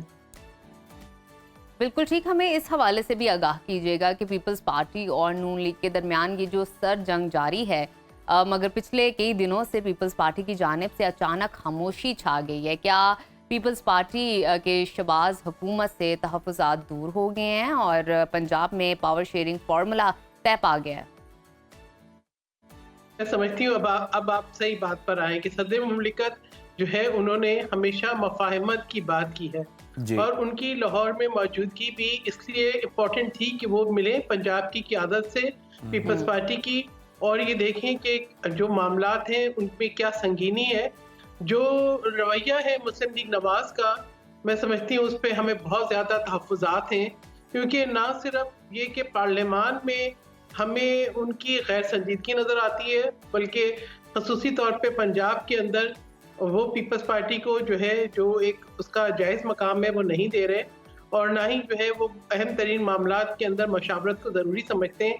ख़ुसूसी तौर पे मैं ये कहूँगी कि अभी ये जो केनाल निकालने की बात है चोलिस्तान के लिए, ये काफ़ी तशवीश की बायस है। सूबा सिंध के अंदर सदर मुमलिकत जो है वो तर्जुमानी करते हैं पूरे पाकिस्तान की, और काउंसिल ऑफ कॉमन इंटरेस्ट की मीटिंग बुलाना बहुत ज़रूरी है। मैं समझती हूँ कि जो है अब वक्त आ गया है कि नून लीग और वज़ीर आज़म साहब इस बात को संजीदगी से लें कि पाकिस्तान सिर्फ पंजाब नहीं है, पाकिस्तान जो है वो चारों इकाइयों को और फेडरेशन को इकट्ठे रखने का नाम है और उसको इकट्ठा रखना चाहिए है, क्योंकि सिंध में इस वक्त बड़ी तशवीश है। एक तो आप देखें बारिशें नहीं हुई, वैसे ही कहत साली की बात हो रही है, ऊपर से जो है अगर पानी का रुख चोलिस्तान को आबाद करने पे लग जाएगा तो सिंध की आबाद ज़मीन को बंजर करके अगर चोलिस्तान आबाद करेंगे तो मेरा ख्याल है कि इसके जो है कोई अच्छे और बेहतर नताइज नहीं निकलेंगे। कि आप कॉर्पोरेट फार्मिंग को तो प्रमोट करना चाहेंगे, लेकिन ये कि वो लोग जिनका जो है ब्रेड एंड बटर जो है एग्रीकल्चर से वाबस्ता है, उनके लिए आप ज़मीन सही। सेनेटर साहिबा, ये भी बताइएगा कि सदर आसिफ अली जरदारी साहब नो डाउट मफाहमत के एक्सपर्ट माने जाते हैं, बादशाह कहलाते हैं, मगर हुकूमत के इंतहाई अहम हामी होने के बावजूद वो सियासी इस्तेहकाम के लिए कोई भी किरदार अदा करने में बेबस क्यों है?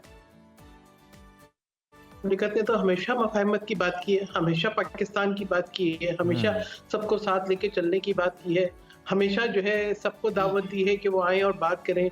जबकि अब तो 1 साल मुकम्मल हो रहा है, सदर मुमलिकत दोबारा पार्लियामान के जो विस्तर का इजलास है उसे खिताब करेंगे। जब पिछला खिताब किया था तब भी उन्होंने ये कहा था कि जब तक कि हम सियासी तनाव को कम नहीं करेंगे, बैठ के बातचीत नहीं करेंगे, उस तक मुल्क के अंदर इस्तेकाम नहीं आएगा। अब मसला ये है कि खाली सदर मुमलिकत के दावत देने से मामला हल नहीं होते, जो है सारे फरीकों को मिलकर बैठना होगा और ये देखना होगा कि पाकिस्तान के लिए हमें जो है वो एक जुबान होने की ज़रूरत है। हमें जो है जो इख्तलाफात हैं उन पर बातचीत करने की है, हमें दुरुस्तगी की ज़रूरत है। अगर रवैयों में दुरुस्तगी नहीं होगी, अगर हम चाहेंगे ही नहीं बातचीत करना, अब आप ही देखें तहरीक जो इंसाफ है उसका तो हाल ये है कि इंसाफ कहीं है और तहरीक कहीं है। वो कहते हैं कि जी हम खत लिखें तो हमें रिहाई दे दो, तो ये हालात हैं। वो कहते हैं हम किसी से बातचीत करना ही नहीं चाहते, वो कहते हैं हम सिर्फ इस्टेब्लिशमेंट के खिलाफ जो है वो कैंपेन चलाते हैं और इस्टेब्लिशमेंट से ही बातचीत करना चाहते हैं। तो फिर उसमें तो सदर मुमलिकत क्या करें? सदर मुमलिकत कह सकते हैं, सदर मुमलिकत जब फ़लस्तीन के ऊपर भी जब कॉन्फ्रेंस हो तो सबको बुला सकते हैं, लेकिन अब आगे ये तो हर फरीक के ऊपर डिपेंड करता है ना कि वो बातचीत करना भी चाहता है या बातचीत नहीं करना। बिल्कुल ठीक। सहर साहिबा हमें ये भी बताएगा, पीपल्स पार्टी बिलावल भुट्टो को वजीर आजम बनाने के लिए कोशिश कर रही है, इस हवाले से बयानात भी सामने आ रहे हैं। बिलावल भुट्टो को वजीर आजम बनाने के लिए नए इलेक्शन होंगे या इन हाउस तब्दीली सामने आएगी? हमें पीपल्स पार्टी बहुत वजाहत के साथ बता चुकी है कि अगर पीपल्स पार्टी के पास नंबर होते, हमारे पास जो है इतनी नशस्तें होती कौमी असेंबली में, तो हमारे प्राइम मिनिस्टर के उम्मीदवार सिर्फ बिलावल भुट्टो जरदारी थे। अगर आप ये सोच रहे हैं कि हम जो है पीपल्स पार्टी के पास नंबर ना हो और पीपल्स पार्टी वजीर आजम बनने की कोशिशें करे, तो वो तो मैं समझती हूँ कि हकाइक के बिल्कुल बरखिलाफ है। पीपल्स पार्टी किसी जल्दबाजी में नहीं है। We have a young dynamic leader और हम बिल्कुल अवाम के साथ हमारा राब्ता है और इंशाल्लाह जब हमारे पास इतने नंबर्स होंगे, हमारे पास कौमी असेंबली में इतनी नशस्तें होंगी कि हम जो है तरीक़ेकार के मुताबिक बिलावल भुट्टो जरदारी को वज़ीर आज़म मुंतखब करवा सकें, तो इंशाल्लाह यकीनन बिलावल भुट्टो जरदारी वज़ीर आज़म होंगे। अब अगर बिलावल भुट्टो जरदारी हुकूमत जो है वो खामोश हो, बिलावल भुट्टो जरदारी एक बेहतरीन सिफारतकारी कर रहे हो, अगर बिलावल भुट्टो जरदारी का बैनुल-अक़वामी तौर पर कद ऊंचा हो रहा हो, तो उसमें तशवीश की बात नहीं है। लीडर रिप्रेजेंट्स अ पार्टी, वो कौमी असेंबली के मेंबर भी हैं, वो साबिक वज़ीर ख़ारजा भी हैं, वो एक पार्टी के सरबराह भी हैं, he is young, he is dynamic, तो बिल्कुल उनके पास ये इख्तियार है कि वो अपनी पार्टी को भी लेके आगे चलें, अपने जो है लोगों से राब्ते भी करें और अपने मुल्क की भी बेहतरीन।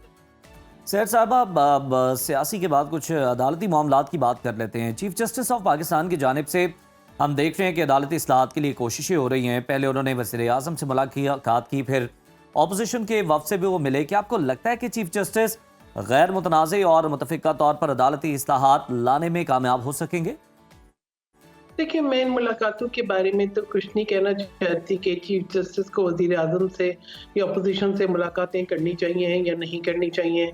आई बिलीव कि डेफिनेटली इस्तेकाम तो आना चाहिए, अदालती निज़ाम को बेहतर होना चाहिए, क्योंकि अदल व इंसाफ का निज़ाम बेहतर होगा तभी हम आगे चलेंगे। वरना आप ही देखें कि आलमी तौर पर जो रैंकिंग है हमारे अदालती निज़ाम की, हमारे अदल व इंसाफ की, वो कहाँ पर है। तो अगर कोई बेहतरी हो जाती है तो वो हम यकीनन उसकी तवक्को करेंगे, लेकिन मेरा नहीं ख्याल कि जो है वो चीफ जस्टिस की जो मुलाकातें हैं उनको कोई सियासी रंग दिया जाए या वो सियासी तनाजुर में है। अगर वो अपने निज़ाम को दुरुस्त कर रहे हैं तो आई थिंक उनको अपने डोमेन में रहकर निज़ाम को दुरुस्त करने की ज़रूरत है। सहर साहिबा, पीपल्स पार्टी हुकूमत का हिस्सा तो नहीं, मगर इस हुकूमत को भरपूर हमायत कर रही हैं। हुकूमत का 1 साल मुकम्मल हो गया। पीपल्स पार्टी की हमायत याफ्ता हुकूमत माशी और सियासी महाज पर कितनी कामयाब रही है, आपको क्या लगता है? देखिए, पाकिस्तान पीपल्स पार्टी जो है वो पार्लियामान का हिस्सा है। पाकिस्तान पीपल्स पार्टी हुकूमत के जो दुरुस्त फैसले होते हैं उनकी जो है हिमायत भी करती है और जो गलत फैसले होते हैं उन पे आवाज़ भी बुलंद करती है।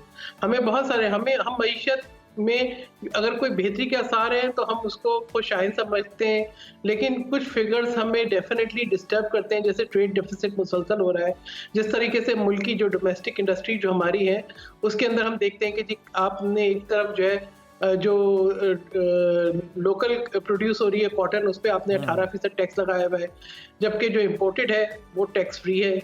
इसी तरीके से जो हुकूमत एग्रीकल्चर के ऊपर जिस तरीके से सूरत हाल रही, पहले गंदम इम्पोर्ट हो गई और वो फिर मार्च अप्रैल में भी होती रही हुकूमत के आने के बाद, फिर एक प्रॉपर हमें नहीं नजर आया कि आपने किसानों को कंपनसेट किया हो। तो इन सब बातों पे हमें बहुत तशवीश है और हम इसका बार बार इजहार करते हैं। इसी तरीके से अभी पानी को लेके जो रिसोर्सेज की जो तकसीम है उसके अंदर हमें जो है ना गैर इंसाफ नज़र नहीं आ रहा और हम बार बार कह रहे हैं काउंसिल ऑफ कॉमन इंटरेस्ट की मीटिंग बुलाएं, जो कि आईनी तौर पर बुलानी चाहिए, लेकिन वज़ीर आज़म साहब जो हैं वो 1 साल से भी ऊपर हो रहा है, होने को आ गया, अब उन्होंने मीटिंग नहीं बुलवाई। तो ये तमाम चीज़ें जो हैं डेफिनेटली कंसर्निंग है पाकिस्तान पीपल्स पार्टी के लिए। पीपल्स पार्टी जमहूरी निज़ाम को ज़रूर सपोर्ट कर रही है। पीपल्स पार्टी ये भी समझती है कि पीपल्स पार्टी की हिमायत के बगैर। बिल्कुल ठीक है, बहुत शुक्रिया सेनेटर सहर कामरान साहिबा आपके कीमती वक्त का। तो इसके साथ ही नाज़रीन हमारे प्रोग्राम का वक्त ख़त्म हो गया है और कल इंशाल्लाह दोबारा आपसे मुलाकात करेंगे। तब तक के लिए हमें इजाज़त दीजिए। अल्लाह हाफ़िज़।